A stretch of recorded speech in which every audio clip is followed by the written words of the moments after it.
Good morning and welcome to Saturday, or as many of us know it, Parkrun Day. So I'm just making my way around to our local parkrun. Dawn's gone for an extended warm-up, so I'll meet her there.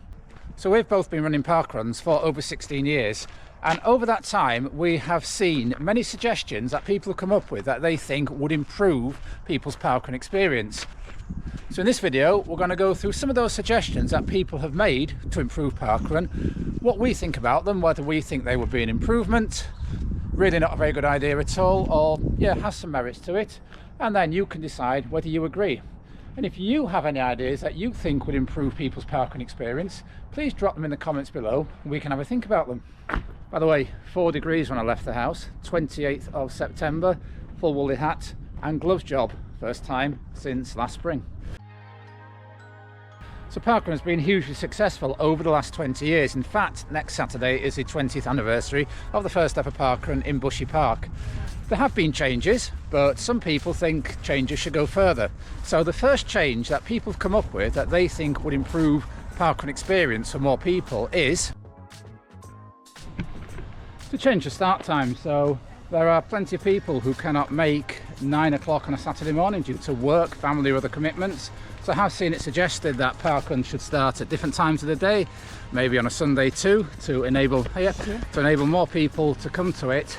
However, the beauty of parkrun is, you know, that anywhere in the country you can look at your local parkrun and you know it was starting at 9 o'clock if you're in England or Wales, 9:30 I think it is in Scotland, but it is that regularity, that consistency is one of the reasons why parkrun is such a success. So I think the idea has merits to it, but I think it just confuses issues. You think, I'm going down to Dorset, is there a 9 o'clock parkrun, is there a Sunday parkrun, etc., and it all get very messy.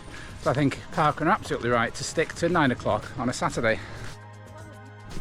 So the second idea we've seen that people think would improve parkrun is to vary the distances. I've seen some people say 5k is too far, why not make it a bit shorter, why not have that option? At the other end of the spectrum, I've seen some people say, could parkrun be longer? Could it actually run over 10k? Again, I think it would get very messy. The beauty and simplicity is, you know, wherever you turn up at 9 o'clock in England and Wales on a Saturday morning, there will be a 5k route. Not longer, not shorter. If you start messing around with it, I think it loses that beauty, that unique selling point and that simplicity. So, in my view, parkrun is absolutely spot on at 5k, as it always has been. The next suggestion from people involves congestion at the start. So the start areas of some parkruns are very narrow and congested, and it can take some people quite a long time to cross the start line. So some people think it would be better if there were 2 starting areas that eventually merge. So it depends on the layout of individual parkruns. We have seen it done where there is a separate start for dogs, where there's particularly strong, well, it used to be Canny Cross, now just general dog owners, as opposed to normal runners. The other suggestion about congested start, so everyone can get the actual time they've run the parkrun, just have chip mats and chip timing as part of parkrun. Now, although this might sound a good idea in theory, it would mean that the event organisers have a lot less admin to do, you need fewer volunteers. It's actually detrimental, because it would mean instead of actually physically having to hand your token to somebody, having that interaction with somebody, that parkrun is trying to promote the community aspect, having automatic timing would take away from all of that, and it would remove something from parkrun. So although a good idea in theory, chip timing I think is one that would not enhance parkrun, it would actually take away from the holistic parkrun experience.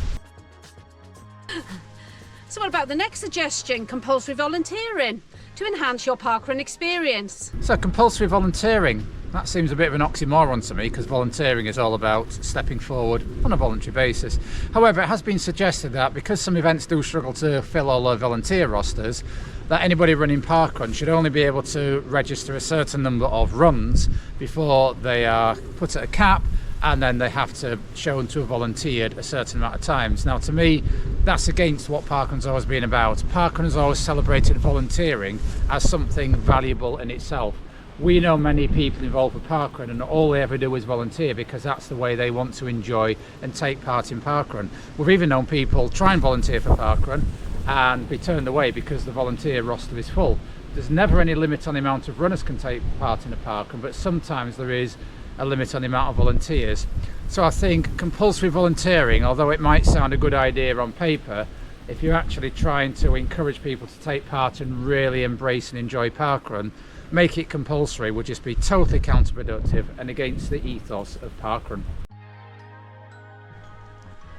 So John, what do we think of the next suggestion of having more opportunities to receive some milestone t-shirts? I think the original idea of milestone t-shirts, I mean the 50 was the initial one, was to encourage people to keep coming back to Parkrun on a regular basis. There was 50, then 100, then 250, 500. I think the first person might reach 1,000 in a couple of years' time.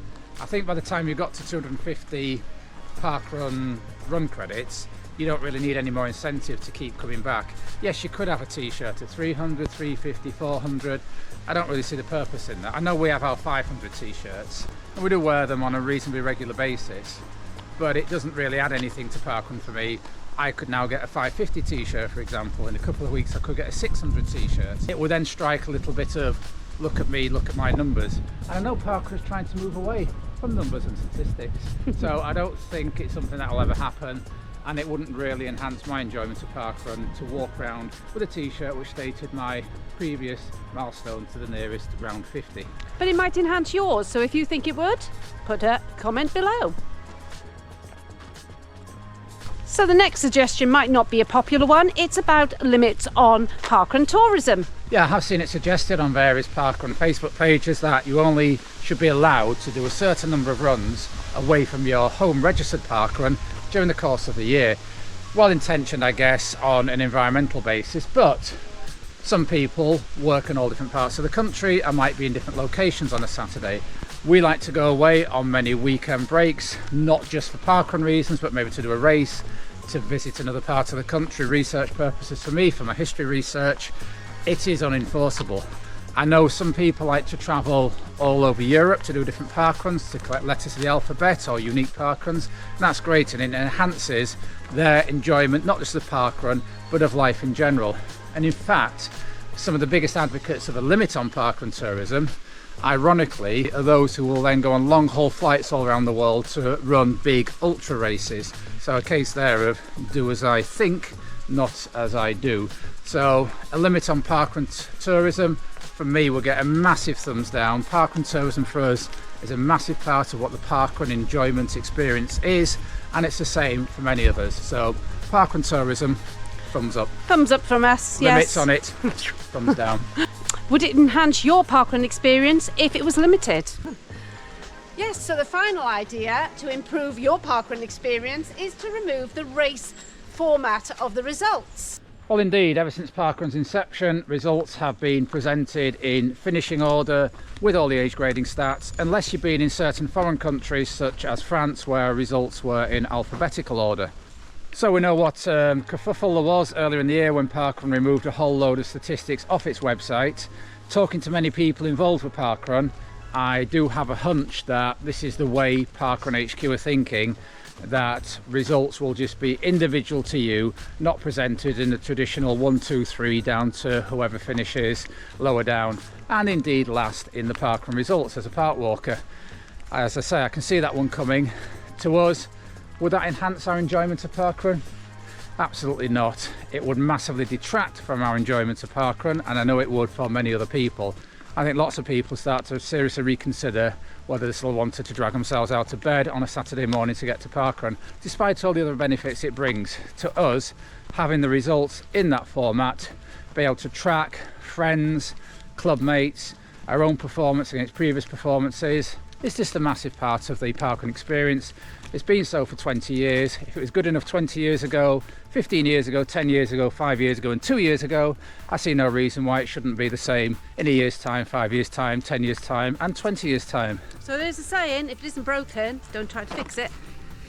So there we go, folks, plenty of suggested changes we have seen over the years on Parkrun Facebook groups, message boards, face-to-face conversations with people, etc. Let us know what you think. Do you think any of these would enhance your Parkrun experience, detract from your Parkrun experience, or do you have any other ideas that you think would improve Parkrun as a whole? Or maybe they wouldn't make a difference whatsoever. Parkrun to you is whatever Parkrun will be. So we hope you found this video thought-provoking and interesting. If you have, please give us a like, and if you would like to see our further Parkrun journeys as they continue, complete with that results format, then please subscribe to the channel. So until next time, keep on keeping on. Keep on keeping on.